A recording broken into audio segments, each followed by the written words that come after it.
Willy Russell was born in Liverpool in 1947. He was in a working-class family. His father worked in a factory and his mother was a nurse and then in a warehouse. He left school at 15, became a woman's hairdresser and part-time songwriter.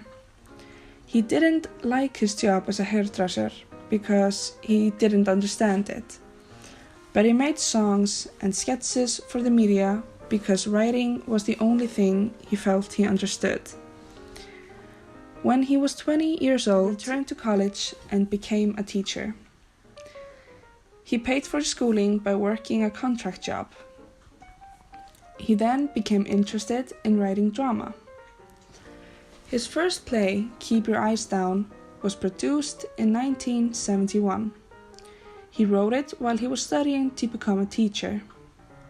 He became very well known for his musical about the Beatles, called John, Paul, George, Ringo, and Bert. It ran for 8 weeks at Liverpool Everyman Theatre before transferring to the West End, where it ran for over a year. The musical was very popular and won the Evening Standard and London Theatre Critics Awards for the Best Musical in 1974. He was also a gifted screenwriter with television films. In 1979, he was married to a woman called Annie, and she was pregnant with their third child at the time. There's not much else that we know about the marriage or Annie.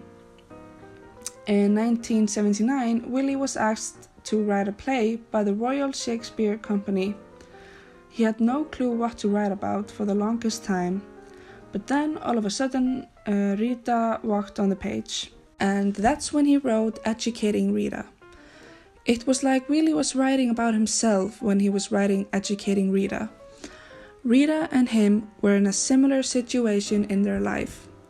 While the rehearsal period was for the play, he was rewriting the ending, and Mark Kingston, who played Frank, helped him figure out the ending.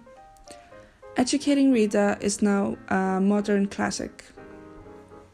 In 1983, Educating Rita was made into a film and was very popular. Michael Caine and Julie Walters, who played Rita and Frank, won the Golden Globes Award and were nominated for an Oscar for Best Actress and Actor. Willy was also nominated for Best Screenplay.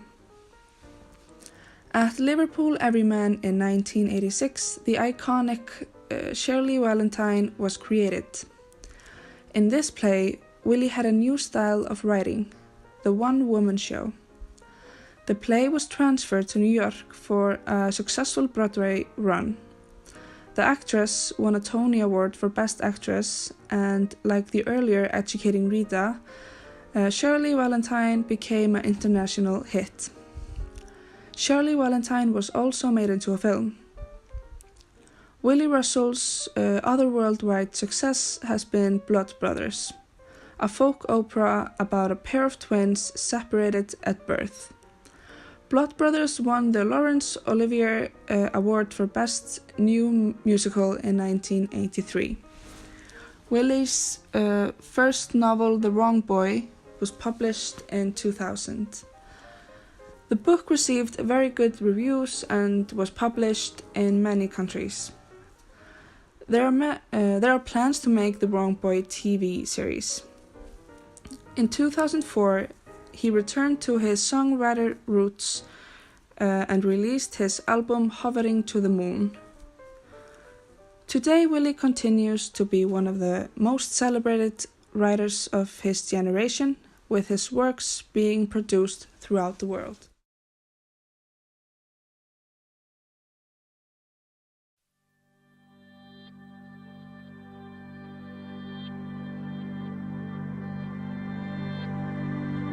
I loved being a student again, being a student and painting, It was a lovely feeling. When I was a kid, I wasn't one of those kids who was given paints to play with and all. I have no recollection of any of that. And then when I was at school, I remember being 14 years of age, kicked out of the art class, told that the only thing I'd ever draw would be the dole if I was lucky, you know. And when you're told that kind of stuff when you're a kid, you believe it.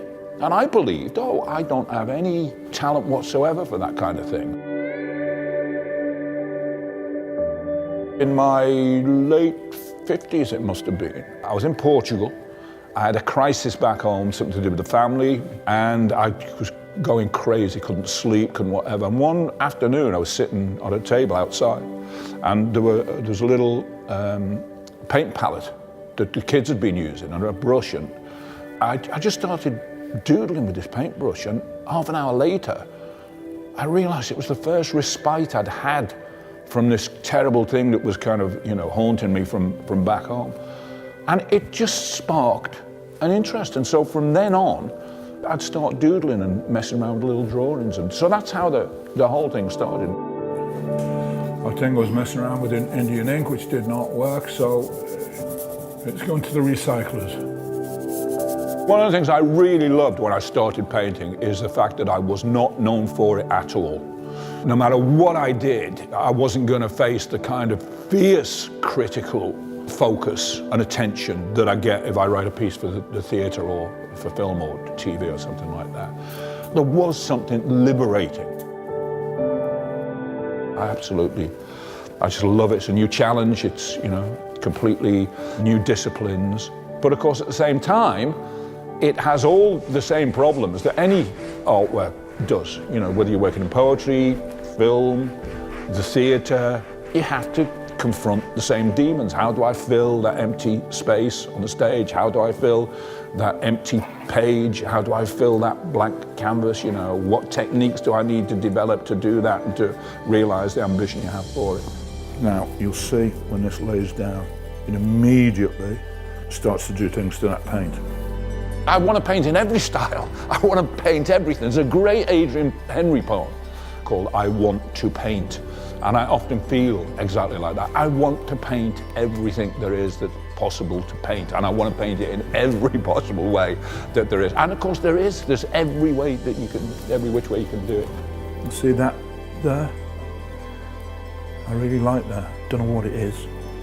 It's a journey I'm glad I set out on, and I'm glad that I'm still pursuing it. To be 69 years of age and to be a student of art is a fantastically fortunate place to be.